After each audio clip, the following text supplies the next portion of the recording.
की स्थितियां बड़ी गंभीर हैं। नाम के संबंध रह गए हैं पति पत्नी के। किसी समय में इसको यज्ञ कर्म माना जाता था विवाह को।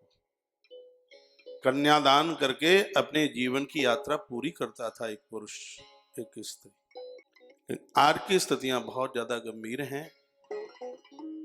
वह लोग इतने अपवित्र हैं, इतने अपावन हैं, इतने ज्यादा क्या बोले हम, इनकी तो सकल मुहूड़ा देखने का धर्म नहीं है। जिनके गलत संबंध पराई नारियों के साथ, जिन स्त्रियों के संबंध पर पुरुषों के साथ है, ईश्वर कृपा करे कि ऐसे मोहड़ों को तो दर्शन न हो तो ज्यादा ठीक।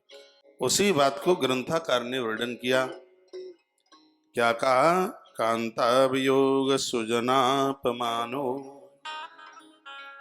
स्त्रियों के लिए रोने वाला व्यक्ति अपने जीवन में तरक्की नहीं पा सकता। और स्वजनापमानो, बड़ों से आदर मांगने वाला व्यक्ति भी दुख के साथ जीवन जिएगा। बड़ों से मान मांगते, अरे वो गिर जाएगा वह चेला जब गुरुदेव से सम्मान मांगेगा। दक्ष का क्या हुआ? शंकर पूज्य है, वंदनीय है, वो महादेव से मान मांग रहा था, सम्मान मांग रहा था महादेव से। वो क्या मेरे गले में माला क्यों नहीं डाली? अब आप बताइए, दामाद ससुर के गले में माला डालता है या ससुर दामाद के पांव छूता है? और वह श्रीमान जामाता से अपने गले में माला पहनवाना चाहते थे। सीधी सी बात है, हम पूज्य लोगों से, बड़ों से हम जिस समय आदर मांगना शुरू कर देंगे, उनसे सम्मान मांगना शुरू कर देंगे, तो हमें पतित होने में, हमें गिरने में बिल्कुल देर नहीं लगेगी। ये 5-4 चीजें बहुत ज्यादा दुखदाई हैं, समझ लीजिएगा। क्या लिखा है कि कांताभियोग सुजनापमानो, स्त्री का विरह है और बड़े लोगों से आदर मान सम्मान मांगा जाए। ऋणस्य शेषः, कर्जे में लिया गया पैसा ये कमर तोड़ के रख देगा, इसलिए इस ऋण को कमजोर मत मानिए। वह लोग बड़े सुखी हैं जिनके घर में बेटी विवाह के लायक नहीं है, कर्जा है नहीं और घर में कोई रोगी नहीं है। वह लोग अपने आप में बड़े आनंद के साथ जीवन जी रहे हैं। ये 3 दिक्कतें नहीं हैं। बेटी सयानी होती है तो बड़ी तकलीफ होती है, बड़ी दिक्कत होती है। आप कहीं आ सकते नहीं, जा सकते नहीं, घर छोड़ करके जा नहीं सकते। बेटी सयानी है घर में, घर में कोई बीमार है, रुग्ण है, तो भी कहीं आप आ जा नहीं सकते। और किसी से ऋण ले लिया है, कर्जा ले लिया, ये भी बिच्छू की डंक की तरह 24 घंटे लगता रहता है।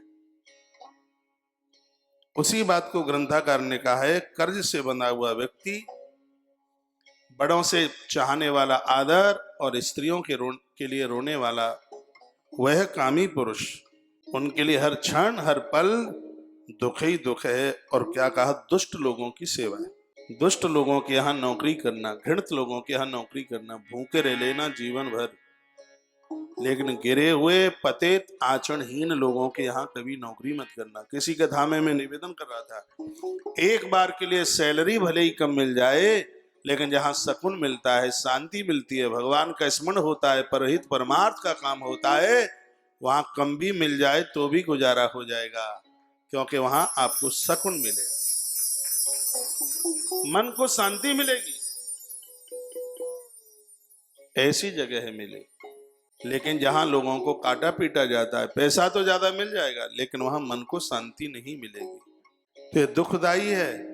और कहा, ऐसी जगह पर, ऐसी सभा में जाना जहां अपने विरोधी हैं, ये भी दुखदाई है। ऐसी जगह कभी भी मन जाइए जहां अपने विरोधी लोग हैं, ऐसी जगह मन जाना दुख है। भगवान श्री कृष्ण जहां गए तो वहां सबसे ज्यादा विरोधी थे, लेकिन वो तो कृष्ण थे, जेल गए। शिशुपाल के चरित्र में आता है वर्णन। और आपको पता है कि ऐसी जगह पर कोई सभा है और आपको बुलाया है जहां आपसे प्रतिस्पर्धा रखने वाले हैं, आपका विरोध करने वाले लोग हैं, ऐसी जगह पर मत जाइए, वो भले ही रिश्तेदारी क्यों न हो। तो ऐसी जगह पर रहना नहीं है जो भ्रष्ट लोग हैं, गिरे हुए हैं। ऐसी जगह पर जाना नहीं है जो अपने प्रतिकूल है। ग्रंथकार कहते हैं कि सभी स्थान ऐसे हैं, उस जगह पर आग न होते हुए भी ये स्थान हमें जलाने का काम करते हैं। इन जगहों से बचिए। किसी का कर्जा है उसका चुकता कीजिए, उसको दीजिए। दुष्टों की संगति मत कीजिए। आपके बच्चे जहां नौकरी में फार्म डाल रहे हैं, एक बार उन्हें पूछ लीजिए कि कहाँ जॉब कर रहे हैं, पूछ लीजिए, नहीं ये आपके लिए दुखदाई हो जाएगा। इस बात के ऊपर विशेष ध्यान रखा जाए। हमारे ग्रंथ इस बात की हमें सीख देते हैं। उन्हें पूछें, आजकल होटलों में बहुत नौकरियां मिलती हैं, लेकिन देश में इतने ज्यादा होटल हैं जो चरित्र का हनन करते हैं। आपके बेटों को सैलरी तो वहां ज्यादा मिल जाएगी, लेकिन चरित्र का कबाड़ा हो जाएगा, कुछ नहीं बचेगा। जिसमें तुम्हारी पुत्र वधू भी दुखी होगी और तुम भी दुखी होंगे। जहां अपनी बेटी को भी दे रहे हैं, वो जामाता बनने वाला है, उसको भी देखिए, नहीं तो माथा पकड़ करके रोना पड़ेगा। जब आप अपने बच्चों को जहां पर संबंध कर रहे हैं, इन सब चीजों को बहुत करीबी से देखिए। पहले देखा नहीं जाता और बाद में फिर फूट फूट करके रोना पड़ता है। तो कांता वियोग स्वजनापमानो ऋडस्य शेषा कुनपश्य सेवा दरिद्र भावो विषमा सभा च भिन्नमेते प्रदन्ति कायम। इतनी चीजें बिना आग के जला करके खाक कर देती हैं, बिना आग के ये जला देती हैं, जिन चीजों का हमने आपके सन्मुख वर्णन किया है। आप ग्रंथ के माध्यम से इस मथुरा की ब्रज महिमा की अद्भुत बातें सुन रहे हैं। ब्रज है ही ऐसा तीर्थ है।